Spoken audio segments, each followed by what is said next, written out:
바울 사도는 계속해서 우리가 누구이냐, 우리가 어떤 삶을 살아가는 사람이어야 하느냐를 가르치고 있습니다.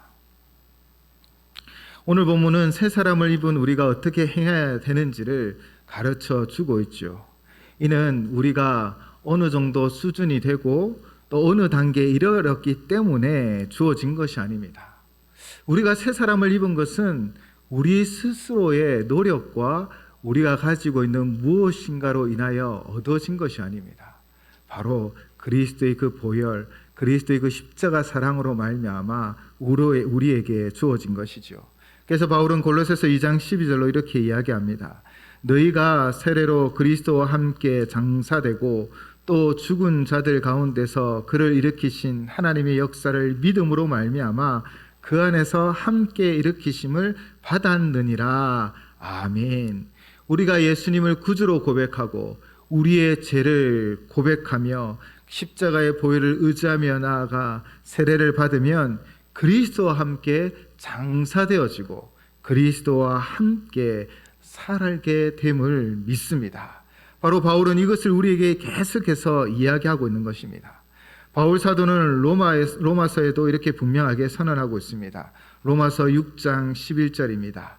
이와 같이 너희도 너희 자신을 죄에 대하여 죽은 자요 그리스도 예수 안에서 하나님께 대하여는 살아있는 자로 여길지어다. 아멘. 우리의 모든 죄는 십자가에서 주님이 다 해결하였습니다. 그래서 죄에 대하여 죽었다라고 바울은 선언하고 있죠. 죄에 대하여 죽은 우리는 예수 그리스도가 부활하여 부활의 첫 열매가 되셨듯 주님과 함께 부활하고 거듭나게 되어질 줄을 믿습니다. 우리 스스로는 아무것도 할 수 없었습니다. 그래서 하나님의 방법으로 예수님은 십자가를 지셨고 그 십자가에서 우리는 함께 죽고 또 그 십자가에 말미암은 부활로 우리는 함께 살아가는 것이지요. 그렇게 우리는 주님 다시 오실 날을 사모하며 지내고 있습니다. 바로 우리는 새 사람을 입었다라는 것이죠. 그러므로 우리는 어떻게 살아가야 합니까? 바로 위의 것을 생각하고 위의 것을 찾으며 주님 다시 오실 날을 고대하며 살아가야 하는 것입니다. 우리는 그렇게 구원받고 하나님 자녀 되었습니다. 그렇게 새 사람을 입었습니다. 여러분, 새 옷을 구입하려고 옷가게에 가서 이 피팅룸, 옷을 갈아입는 그곳에 가서 여러분 어떻게 하십니까? 새 옷을 들고 와서 입고 입던 옷 위에 새 옷을 입으십니까? 보통 그렇지 않죠. 입고 있던 옷은 벗어두고 새로운 옷을 자신의 몸에 입어봅니다. 그렇게 우리는 옛 사람, 옛 옷은 벗어버리고 새 사람, 새 옷을 입은 존재인 것입니다. 옛날의 것들은 버리고 새 것으로 새 사람을 입고 주님과 함께 살아가야 하지만 그러나 바울은 우리가 새 사람을 입고 살아가는 우리의 삶의 여정에 여전히 복병이 있어 우리를 흔들고 있다라고 경고하고 있습니다. 7절을 통하여 말씀하지요. 너희도 전에 그 가운데 살 때에는 그 가운데서 행하였으나 그리스도가 없는 삶을 살아갈 때, 그리스도를 모르는 삶을 살아갈 때 우리는 음란과 부정과 사욕과 악한 정욕과 우상 숭배 같은 탐심이 가득하여 본질상 진노의 자녀였습니다. 그러나 예수 그리스도로 말미암아 택하심을 입고 사랑을 받는 거룩한 사람이 되어 우리의 모든 죄가 십자가에서 해결되어졌고 우리는 주님과 함께 다시 살아가고 있는 것이죠. 그렇게 십자가의 생명으로 살아가고 있습니다. 그러나 아직도 우리는 예수로 충만하지 않고 예수님을 온전히 따르지 못하는 옛 모습이 남아있어서 우리 공동체 안에는 분함과 노여움과 악의와 비방과 너희 입의 부끄러운 말과 거짓말이 때로는 우리를 힘들게 하고 우리를 무너뜨리기도 한다라는 것이지요. 그래서 바울은 옛 사람의 모습을 벗어버리라 라고 분명히 우리에게 이야기하고 있습니다. 우리는 이미 하나님의 거룩한 자녀가 되었으니 당연히 새 사람을 입고 새 사람으로 행해야 함을 우리에게 가르치고 있는 것이죠.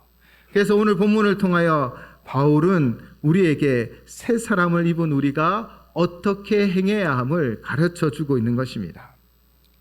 오늘 본문 12절을 새 번역으로 봉독하겠습니다.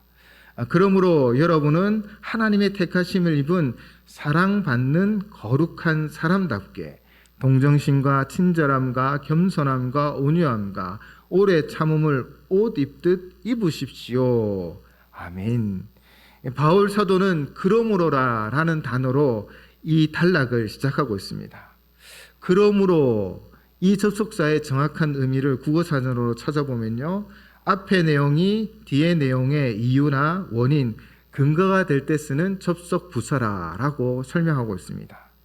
즉 우리는 옛사람을 벗어버리고 새 사람을 입었기 때문에, 그러므로 우리는 새 사람을 입은 사람으로 행해야 한다는 것이죠. 먼저 바울은 12절을 통하여 우리가 어떤 존재인지를 다시 한번 우리에게 강조하고 있습니다. 새 번역에서는요, 하나님의 택하심을 입은 사랑받는 거룩한 사람이다 라고 우리에게 표현하고 있죠. 우리는 하나님 앞에 택함을 받았습니다. 에베소서 1장 4절은 이렇게 우리에게 말씀하고 있습니다. 곧 창세전에 그리스도 안에서 우리를 택하사 우리로 사랑 안에서 그 앞에 거룩하고 흠이 없게 하시려고. 아멘. 하나님의 신비는 항상 우리의 생각과 지식을 뛰어넘습니다. 말씀은 우리가요, 창세전, 즉 창조되기 전부터 그리스도 안에서 우리를 택하였다라고 분명히 말씀하고 있습니다. 우리가 태어나기도 전에, 세상을 창조하시기 전에 우리를 아시고 택하셨다라는 것입니다. 이스라엘을 생각해 보면 알 수 있습니다. 이스라엘이 어떻게 시작하였습니까? 바로 한 사람 아브라함을 하나님이 택하셨습니다. 그리고 그를 부르셨습니다. 그리고 그들을 인도하셨지요. 이 택함은 하나님의 주권이 분명하게 드러납니다. 바로 하나님의 뜻대로, 그분의 주권대로 택하였다라는 것입니다. 그래서 11절에 모든 사람에게 차별이 없음을 선포하고 있는 것이죠. 왜냐하면 우리가 가지고 있는 조건, 우리가 가지고 있는 것으로, 우리가 가지고 있는 자격으로 우리가 택함을 받은 것이 아닙니다. 하나님이 우리를 택하셨습니다. 하나님의 그 뜻대로, 하나님의 그 주권대로 우리를 부르시고 우리를 택하셔서 하나님의 자녀 삼아주셨다라는 것입니다. 하나님은 우리를 선택하셨고 부르셔서 사랑 안에서 그 앞에 거룩하고 흠이 없게 하시려고 합니다.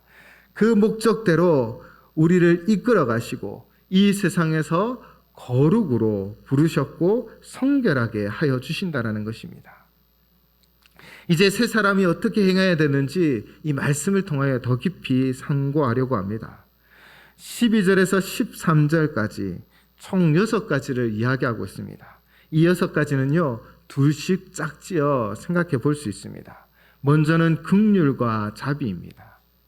긍휼이라는 단어의 원어를 살펴보면 이 창자 내장의 의미가 있습니다. 즉 우리 속 깊은 곳에 있는 것이죠. 긍휼은 피상적인 감정의 요동이 아닙니다. 우리 속 깊은 곳에서 타인을 동정하는 것입니다. 그들을 불쌍히 여기는 것입니다. 그리고 자비는 무엇입니까? 인자라는 단어로 많이 번역되어 사용되어지기도 하는데요, 자격이 없는 자들에게 베풀어주는 놀라운 은혜를 보여줍니다. 친절함인 것이죠. 이 긍휼과 자비의 좋은 예가 누가복음 10장에 기록되어져 있습니다. 예수님이 선한 사마리아인의 이야기를 하여 주었지요. 강도를 만난 자가 있었습니다. 강도 만나 모든 것을 빼앗기고 쓰러져 있었지요.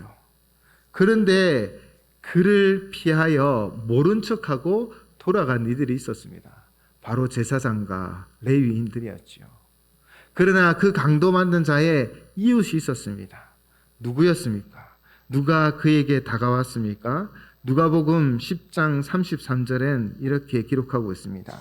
어떤 사마리아 사람은 여행하는 중 거기 이르러 그를 보고 불쌍히 여겨. 그를 바라보며 그 속 깊은 곳에서 그 강도 만난 사람을 향하여 동정하고 그의 사정을 안타깝게 여겼다라는 것이죠.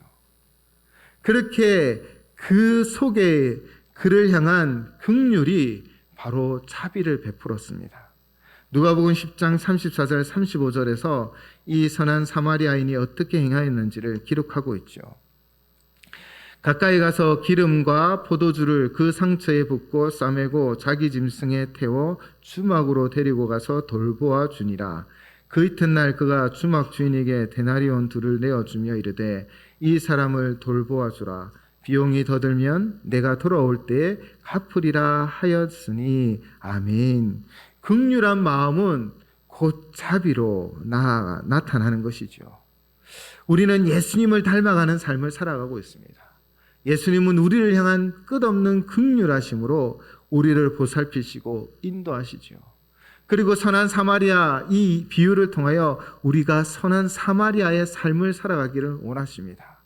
예수님이 깊은 긍휼로 사람들을 사랑하였듯 우리도 주님의 그 긍휼의 마음을 우리의 마음에 품고 우리의 마음속 깊은 곳으로부터 타인을 동정하고 그 어렵고 힘든 삶의 처지에 함께 나아가 자비를 베풀어야 된다는 것이죠. 그것이 바로 새 사람으로 행하는 것입니다. 우리가 새 사람이 되었다면 예수 그리스도의 그 긍휼한 마음을 우리도 품고 자비로 나아가 베풀고 나누고 섬기며 살리는 삶을 사셔야 합니다. 그리고 두 번째는 겸손과 온유입니다. 누가 진정한 온유를 할 수 있을까요? 바로 겸손한 자입니다. 겸손은 하나님 앞에서 자신을 돌아보며 자신을 인식하는 것입니다. 특히 하나님 앞에서 자식의 의를 드러내는 것이 아니라 자랑하는 것이 아니라 자신의 무익함을 고백하고 자신의 연약함을 고백하며 내 힘으로는 살 수 없는 존재입니다 라고 인정하며 나아가는 것입니다. 오직 은혜로 살아가고 있음을 고백하는 삶의 자세가 바로 겸손한 삶의 자세라는 것이지요.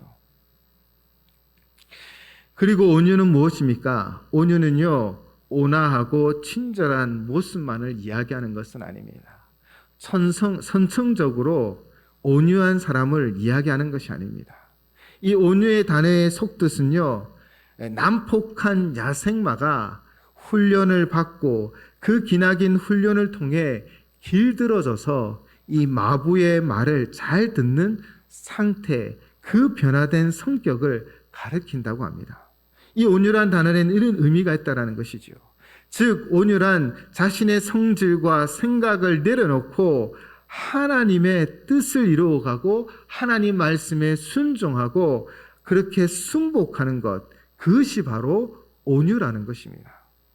우리는 겸손과 온유의 대표적인 사람을 발견할 수 있습니다. 바로 모세입니다. 모세는 왕자였습니다.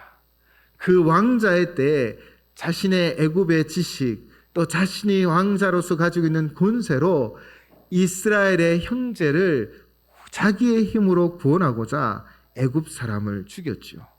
그리고 그 죽음을 숨겼습니다. 아무도 모를 것이다 생각하였지만 결국 그 죄는 드러나고 도망자가 되었죠. 모세는 광야 40년 동안 어쩌면 모세의 광야 학교에서 훈련을 받았습니다. 그는 그곳에서 변화되기 시작했던 것이죠. 자신을 드러내고 주장하고 나 자신의 애굽의 그 지식, 그런 자신이 가지고 있는 힘은 이 광야에서 아무런 소용이 없었습니다. 그 광야에서 그는 변화되고 또 변화되었지요. 그렇게 하나님의 40년 훈련이 끝난 뒤에 그는 하나님 앞에 부름받았습니다. 그리고 이스라엘 백성의 리더가 되어 출애굽시키는 리더로서 쓰임 받았지요. 모세도 애굽의 지식이 있었고 또 그는 힘도 있었습니다. 그러나 이스라엘 백성들을 이끌어갈 때 모세는 항상 온유하였습니다. 왜 그는 온유할 수 있었을까요? 바로 하나님 앞에 자신의 연약함을 알기 때문입니다. 늘 하나님 앞에 겸손하였기 때문입니다. 겸손한 마음으로 하나님을 섬겼고 내 능력, 내 힘으로 이스라엘 백성을 이끄는 것이 아니라 하나님의 능력, 하나님의 도우심으로 이스라엘 백성을 이끈다라는 것을 알고 있었기에 그는 하나님 앞에 온유하였고 백성들에게 온유하였던 것이지요. 사실 이 백성을 이끄는 것은 너무나 힘들었을 것입니다. 불순종, 불신앙으로 가득 차 무엇인가 부족하기만 하면 원망하고 불평하는 이스라엘 백성들이었습니다. 그러나 모세는 늘 내 힘으로 이스라엘 백성을 이끄는 것이 아니라 여호와 하나님의 도우심으로 이스라엘 백성을 이끌어 가였기에 그는 늘 온유함으로 자신을 드러내지 아니하고 하나님 말씀에 철저히 순종하며 그들을 인도하였다라는 것이지요. 우리도 하나님 앞에 자신을 진정으로 발견하셔야 합니다. 진정한 겸손의 마음으로 하나님을 섬기며 겸손함으로 살아가셔야 합니다. 그 겸손한 마음 가운데 우리 안에 온유가 드러나는 것입니다. 온유한 삶을 살아가는 것입니다. 내 생각, 내 의지가 아니라 하나님의 말씀에 전적으로 순종하며 하나님의 뜻을 행하는 것, 그것이 바로 온유인 것이지요. 셋째는 오래 참음과 용서입니다. 오래 참음은 그 원어의 뜻을 해석해 보면 자신에게 잘못한 사람을 향하여 쉽게 성급하게 보복하지 않는 자세를 말합니다. 또한 이는 그 사람이 변화되기를 기다리는 기다림의 의미도 있죠. 아직 몰라서 그래 라는 말을 하는 것입니다. 그 오래 참음은 결국 용서로 드러나게 되어지지요. 용서는 특별히 13절 한 구절로 바울은 이야기하고 있습니다. 13절 말씀입니다. 누가 누구에게 불만이 있거든 서로 용납하여 피차 용서하되 주께서 너희를 용서하신 것 같이 너희도 그리하고. 아멘. 우리가 용서할 때의 기준은요, 바로 주님이십니다. 주님께서 우리를 용서하신 것처럼 우리도 용서하는 삶을 살아가야 한다는 것이지요. 어떻게 용서할 수 있는 삶을 살아갈 수 있습니까? 우리는 오래 참음으로 인내하셔야 합니다. 그런데 이 오래 참음 또한 예수님 안에 있었습니다. 베드로후서 3장 9절 말씀입니다. 주의 약속은 어떤 이들이 더디다고 생각하는 것 같이 더딘 것이 아니라 오직 주께서는 너희를 대하여 오래 참으사 아무도 멸망하지 아니하고 다 회개하게 이르기를 원하시느니라. 아멘. 온 인류를 향해서도 오래 참으십니다. 또한 우리가 살아온 세월을 뒤돌아보며 우리 자신을 볼 때도 하나님은 우리를 향하여 오래 참으셨습니다. 그 오래 참으심으로 우리를 포기하지 않았었고 우리를 끝까지 인도하여 주시는 하나님이시요. 그 오래 참음으로 말미암아 우리는 회개하게 되어지고 하나님의 구원받은 백성이 되어졌습니다. 지금도 우리는 사실 공사 중이죠. 그래서 지금도 주님은 우리를 향하여 오래 참으십니다. 우리는 이 오래 참음을 배우셔야 합니다. 주님이 우리를 향하여 오래 참았듯 우리도 우리 형제 자매들을 향하여 오래 참음으로 나아가셔야 합니다. 그리고 용서해야 합니다. 그 용서는 결국 구원을 이루어가는 것이지요. 13절의 용납이라는 단어는 오래 참음으로 받아들인다라는 의미인 것입니다.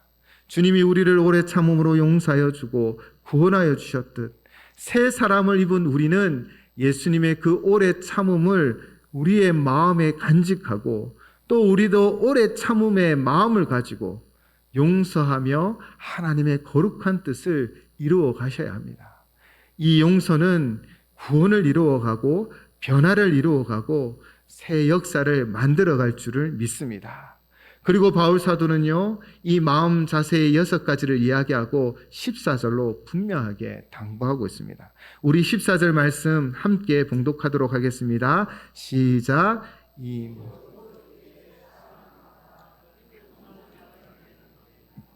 아멘. 이 모든 것에 사랑을 더하셔야 합니다. 사랑은 허물을 덮습니다. 사랑은 서로를 세워줍니다. 사랑은요, 하나님의 뜻을 이루어 갈 수 있습니다. 예수님도 계명 중에 가장 큰 계명이 무엇이라고 말씀하셨습니다. 마태복음 22장 37절에서 40절 말씀입니다. 예수께서 이르시되 내 마음을 다하고 목숨을 다하고 뜻을 다하여 주 너의 하나님을 사랑하라 하셨으니 이것이 크고 첫째 되는 계명이요 둘째도 그와 같으니 내 이웃을 내 자신같이 사랑하라 하셨으니 이 두 계명이 온 율법과 선지자의 강령이니라. 아멘. 하나님을 사랑한다면 우리는 내 이웃을 사랑하셔야 합니다. 우리는 하나님을 사랑함으로 하나님과 온전히 매일 수 있습니다. 우리는 내 이웃을 내 몸처럼 사랑함으로 하나 될 수 있는 것입니다. 그러므로 모든 것 위에 우리는 하나님의 사랑으로 충만해야 합니다. 그 사랑으로 서로를 격려하고 위로하고 새 사람으로 행하여서 정말 하나 되는 역사를 만들어가 하나님의 위대한 역사를 만들어갈 수 있는 것이지요. 하나님의 사랑이 우리 가운데 충만하기를 주님의 이름으로 부탁을 드립니다. 그리고 15절로 바울은 말합니다. 우리가 새 사람을 입고 가면요 어떤 일이 있을까요? 바로 그리스도의 평강이 우리의 마음을 주장하게 되어집니다. 너희는 평강을 위하여 한 몸으로 부르심을 받았나니 너희는 또한 감사하는 자가 되라 라고 말하고 있습니다. 이 그리스도의 평강은 세상이 줄 수 없는 평강입니다.